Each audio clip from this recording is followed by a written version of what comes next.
Mafia, criminalità comune, contrasto all'immigrazione clandestina. Un anno intenso di lavoro per la polizia di Agrigento, che oggi ha festeggiato il 161esimo anniversario della nascita del corpo. E lo ha fatto stavolta non con una manifestazione pubblica all'aperto, ma all'interno della caserma Angelone di Via Crispi, aderendo ad una direttiva del Ministero che ha chiesto il contenimento delle spese.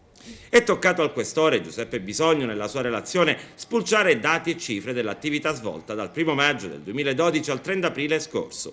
In dettaglio sono state riportate le operazioni anticrimine, le attività di prevenzione e quelle relative dall'immigrazione clandestina.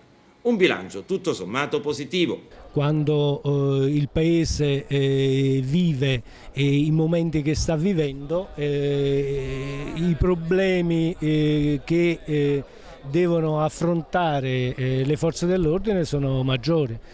È stato questo un momento di festa diciamo interna, però un momento significativo perché abbiamo conferito i riconoscimenti al personale meritevole, ma soprattutto abbiamo colto l'occasione per una riflessione su quanto abbiamo fatto nel corso dell'anno, su quanto stiamo facendo, ma soprattutto su quanto ci proponiamo di fare per il prossimo futuro.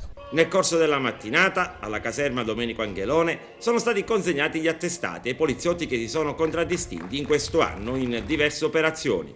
Ma sentiamo ai nostri microfoni il figlio di Domenico Angelone, Gaetano. La memoria di papà è sempre viva in tutta la famiglia e naturalmente anche l'insegnamento che ci ha dato lo portiamo avanti, anche se molte volte faticosamente, perché essere persone oneste si fa fatica, però la memoria viene così rispettata e nello stesso tempo anche i nostri nipoti, anche le mie figliole, sono 2, e le mie bambine ricordano nonno Mimì, che ha una caserma intitolata ad Agrigento e la vogliono venire a vedere.